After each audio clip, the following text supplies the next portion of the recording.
كل اللي يتزنق روح يطلع احمد زكي من الدولاب. من ساعه ما ابويا ما مات وانا شايله كل حاجه لوحدي، حتى الطيب. انا دمي فضل جواه ونشف من كتر البقعه اللي باعوني وخليوا بيا. يا دم بدم يا ديه يا فراق عن وشي يا عترة غالبنا عليك خلق الله، امورة قلبي ست عليك خلق الله. ما يغواش الالوان اللي بياكل من تحت لتحت لازم لو يفهم. ما بعدت عني لسفلتك.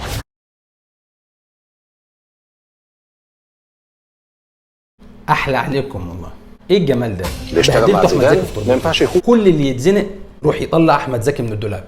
كل اللي يتزنق في خروج اللي يقرب لك طلع طقم احمد زكي والبسه، اكله بسناني. خلاص اللي هي الشنب مع الشال الابيض على التيشيرت الكحلي ولا على الهايكول الاسود، خلاص. عمرو سعد، محمد رمضان، والحاج ده هو دلوقتي خلاص يا جدعان، خلاص. يعني الحاج كوماندا جابر الكوماندا غالبا يعني طبق على فيلم الهروب بتاع احمد زكي، وبدل ما يتفرج عليه وينام لا اقسم يمين راح ياسمين ولا امي بت امي والله ما حد هيعمل الجزء الثاني من الهروب غير انا. وراح مكمل، راح مقومها وراح متصل على المخرج وهوب بسرعه راحوا شادين ورقتين، مش عرفي لا ورقتين، وكل واحد فيهم راح كتب الدور بتاعه وراحوا طايرين على المخرج. وابدا يا باشا ودور الكاميرا. صعيدي هربان تمام، قاعد في مصر، الراجل بيتعامل وبيتعايش والدنيا قصه بقى ايه منتصر بتاعه احمد زكي. حلو، هو الراجل بقى انا ما اتكلمتش، هو اللي اتكلم، هو اللي فرد كل حاجه، بس هو جاب شويه يعني ايه. هو طبعا احمد زكي كان بيحب الصقور وبيبص عليها، هو لا جابها على الموتوسيكل تمام، يعني هو ركبها معاه ما فيش مشكله. قصه الحب بقى الغريبه بنت من شبرا وبالكوماندا خلاص يعني مهروسه. طب ماشي، في شخصيه هتطلع بتحب البطله من غير ما نشغل دماغنا. في واحده، في شخصيه شريره هتبقى بتحبها لايفه عليها وهتبقى عايزه تزيح جابر الكوماندا من طريقها. بص ما شغلناش دماغنا.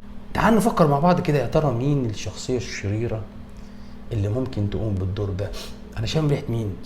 ما فيش غيره، ما فيش غيره يا باشا.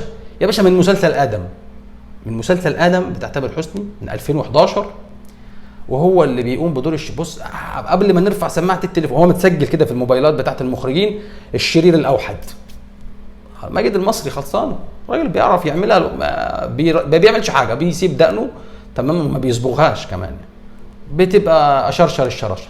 خلاص راجل شرير، بص الشرير زي ما الكتاب بيقول، وبيقول كلام منمق تمام، وتلاقيه دايما ايه صاحب، يعني راجل بتاع اصول وراجل صاحب كلمه وراجل صاحب صاحبه، ما تعرفش الشرير من مدينه فاضله ولا ايه.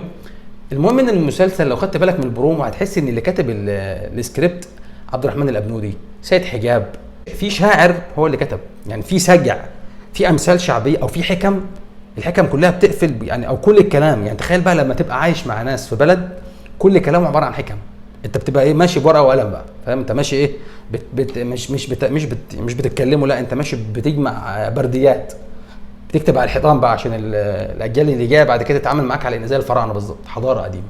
فكلهم ما شاء الله ما حدش فيهم بيتكلم كلام عادي اللي هو صباح الفل صباح الخير. طب ما تشوف لنا، لا لو هيقول لها مثلا هات لنا حته جبنه من الثلاجه، فممكن مثلا يقول لها ايه القلب الابيض ما ينفعش معاه غير الحته اللي بزيتون. يعني بص اللي هو هيبقى في حكمه، هتطلع بحكمه من كل مشهد. موضوع استسهال، استهبال، استظراف، شويه اكشن، احشي اكشن، احشي شويه حب، احشي شويه حكم تمام.